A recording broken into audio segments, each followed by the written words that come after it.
Alright, so I'm going to basically give everyone a time frame here for Noah's Ark. Alright, because it's rational and logical, and it's not what everyone has to make it out to be. Okay? It's not what everybody has to make it out to be. Alright, so this is the geology of the patriarchs. Okay? The geology of the patriarchs. Tells you how long they lived, all this. They lived so-and-so, they begot the son, and all of that. Alright? Now, we know genetically, by studying people's DNA around the world, there are 10 sons of Adam. Okay? We have 10 fathers, nuclear fathers, that everybody shares. Okay? Now, ironically, that tends to be Adam, Seth, Enos, Canaan, Malaleel, Jared, Enoch, Methuselah, Lamech, and, lo and behold, Noah, the last one. He has 3 sons, but that's when it diverges into 3. Okay? The patriarch splits into 3 lineages, and then that spreads, and then that spreads, and then that spreads. Okay? So everyone still has these 10 guys. Okay? These 10 guys, we're all related to them. Alright? Now, when you add up the years, just rationally, okay, you're going to get 14,599 years. Okay? That's taking all of these and add them up. You get 8575. Then you take 4004 BC, which they say, Genesis was written. Okay? Then you take 2020. Okay? I had 2020 because I did this, a couple months ago. Alright? Which was 14,599. Alright? So, that gives us at least a 15,000 and a half time frame. Okay? Now here, see, I got 7,600 years ago, the Black Sea. This is the glacial floods, all right? Now, at the rear of this last culture, okay, you're going to have a Magdalenian culture. The Denisovans, animal domestication, all of this stuff, okay? The Magdalenian culture was before 15,000 years ago, all right? So, at the rear of that culture, logically and rationally, at the rear of that culture, you're going to have the beginning of the next generation, okay? Through logic. Okay, through logic. At the ass of a civilization, you're going to have a new civilization. Okay? Alright, so, I know that these guys, okay, even if you do this, you get a 15,000 years. Okay? Okay, so that coincides with the early Holocene sea level rise. Alright? 12,000 to 7,000 years ago, 20,000 to 7,000 years ago. Okay? Well, the Black Sea just happened to form 7,000 years ago. Alright? The Great Lakes, you have 3,000 years ago. Okay? Because all of this glacial ice is melting.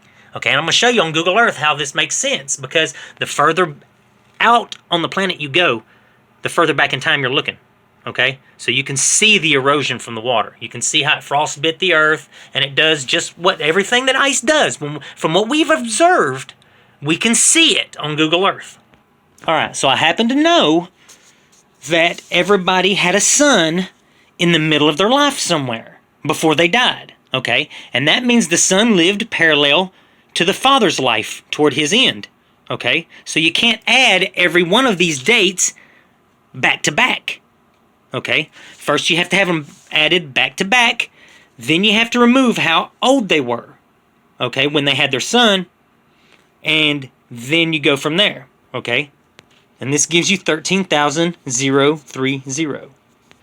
Again, 12,000 to 7,000 years ago. 20,000 to 7,000 years ago. Cooling event 8,200 years ago. This is the early Holocene sea level rise. Okay? This is post-glacial. Okay, there were outburst floods. The late glacial maximum, deglaciation. Okay, here's meltwater pulse 1A. All right. Now, I'm not going to sit here and read all this stuff. Anybody that's interested, I'm putting you on the track. This is how to solve Noah's Ark. Okay. All right. So, meltwater pulse A. Okay, 13,000, 14,700 years ago.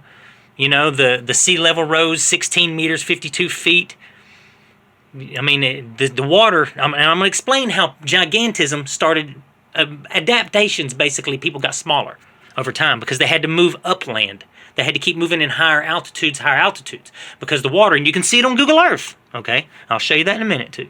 All right, so you got meltwater pulse 1b. All right, the quaternary geologists placed paleoclimatologists and oceanographers for a period of either rapid or just accelerated post-glacial sea level rise that some hypothesized to have occurred between 11,500 and 11,200 years ago at the beginning of the Holocene, after the end of the Younger Dryas, meltwater pulse 1b, also known as the catastrophic rise event, CRE, 2 in the Caribbean Sea, okay? Because we can read that these, even things that were here firsthand, we can see how they flooded, okay?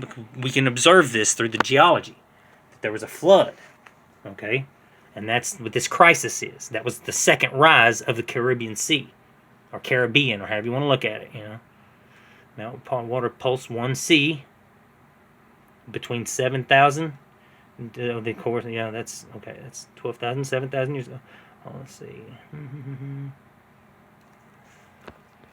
All right. So when you go back and you reduce the years, 70 years go by, 65 years go by, you know, and take these out, when you get to Noah, you get 6,000 years ago. Even. Well, in 2021, you get 6,000 years ago, ironically. Okay. I mean, that's just insanely ironic. So like the birth of the new world, you know, we know the planet existed beforehand, but it's just the beginning, the birth of a new world, this last generation of people, you know, after a cataclysmic event, which was this flood here. See, at this point around here, about 75-16, you know, we was copper smelting, you know. See, the flood, Noah's death. Okay, see, the whole world, you know, wasn't an iceberg 13,000 years ago through the Ice Age, you know. It was just mainly the northern hemisphere, all right? But you can see how right through here, all of this erosion, these were ancient rivers, okay? Right up here, the ice was sitting, and when it melted in these lower lands, that's why it's all marshy up through here. You see what I'm saying? But a lot of it literally just melted and rolled down into the oceans, okay? This up here stayed in these lower lands, and the Great Lakes were formed when it was all said and done, okay? This area was frostbitten pretty good, okay? You can even see the remnants of some of the ice right here, all right? Okay, so you can see how this ice is still, well, it was stretched through here, of course, you know, but it's reduced. It's all melted. And you can see, when you zoom out further on your Google Earth, that's looking back into the past, you know. See how big these are? Look, you can. Here's a river here. Now look how big this river is. See this? There's a whole friggin' city inside this thing. You see what I'm saying? Look at all this erosion, water erosion, all ancient gullies and stuff, you know. But, I mean, literally, there's like a whole,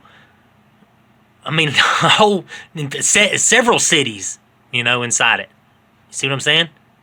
So, you can see how the erosion literally started rolling downhill. And all of this came up. You see what I'm saying?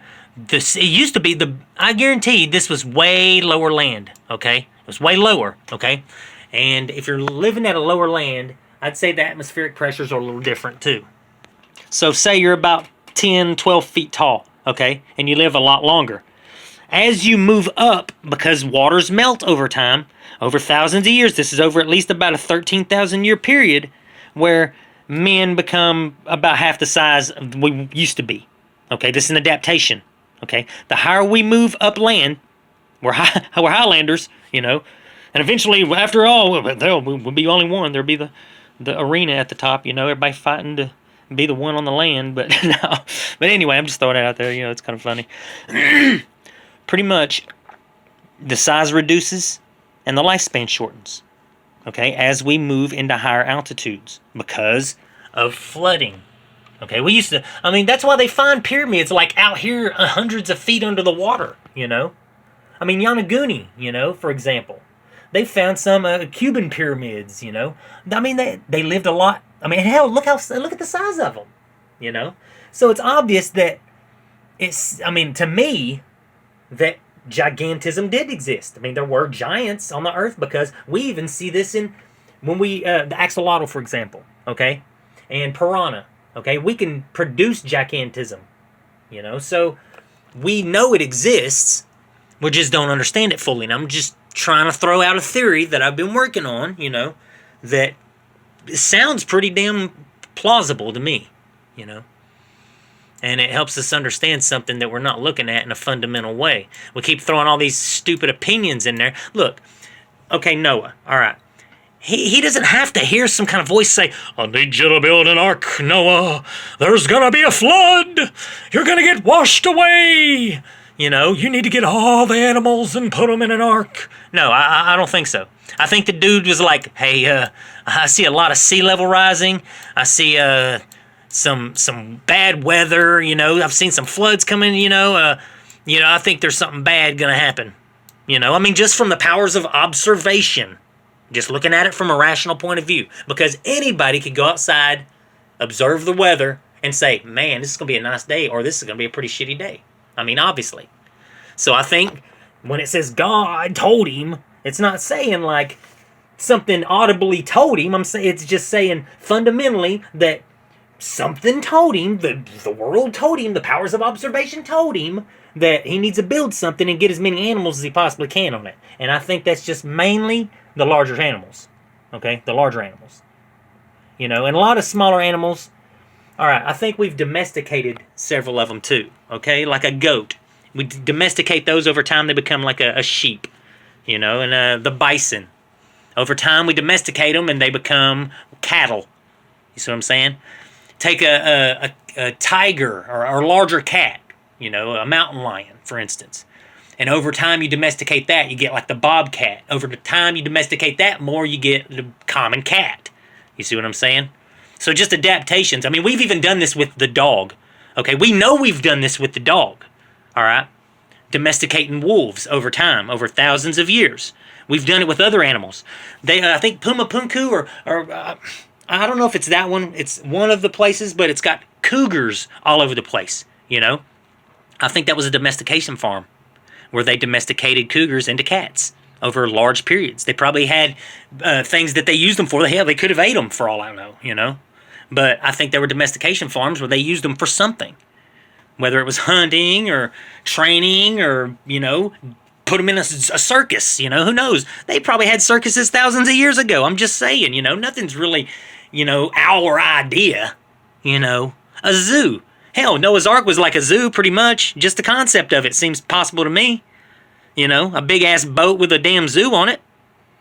Just look at it like that. How can that not be possible? It doesn't have to be every animal on Earth. It doesn't even state every animal on Earth.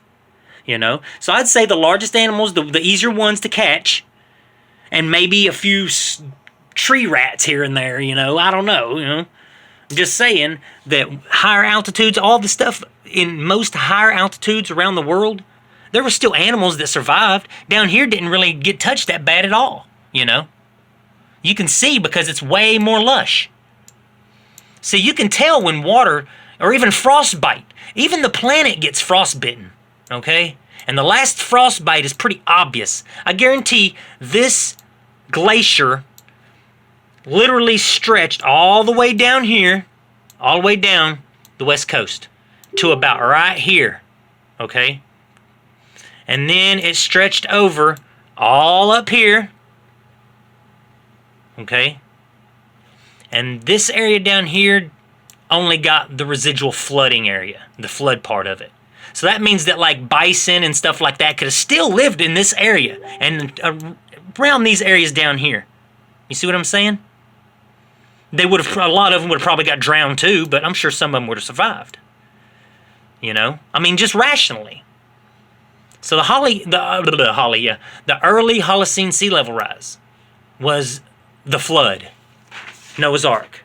Okay, a dude saw that there was a flood coming, and the geology here even coincides with genetic factors and erosion and our history. And not to mention the fact that, see, whenever we move upland and the ocean comes up, the pressures of the atmosphere equalize, okay? It's like osmosis, literally. You see, imagine this is salt water, okay? Imagine this is the salt water, and this is, say, the land.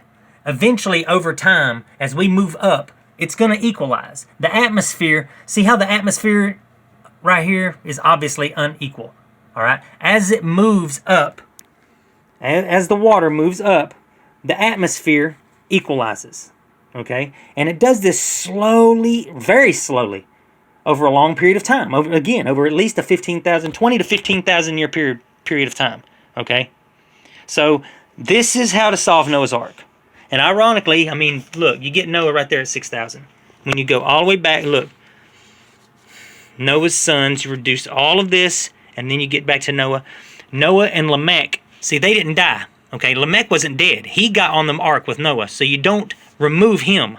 All right, so Lamech is still alive, but you take that 182 out.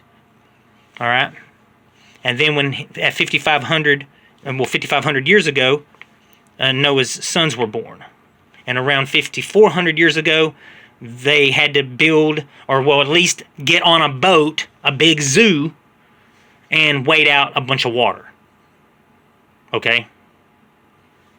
I mean, rationally.